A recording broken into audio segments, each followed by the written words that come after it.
This course comprises a book entitled Persian Language Teaching.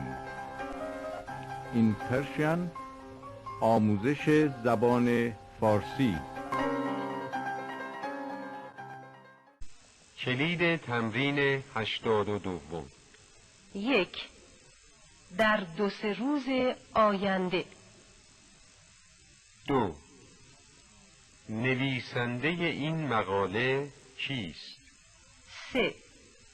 کارد برنده. 4.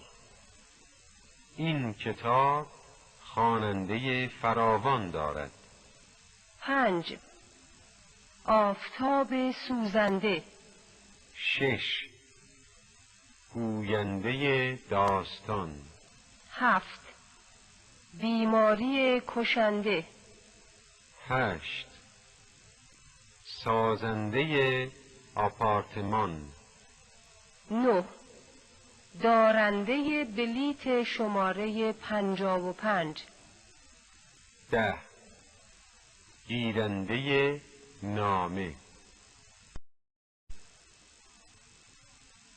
اسم معنا: زیبایی، پیری، زندگی، بلندی، سیاهی، رانندگی،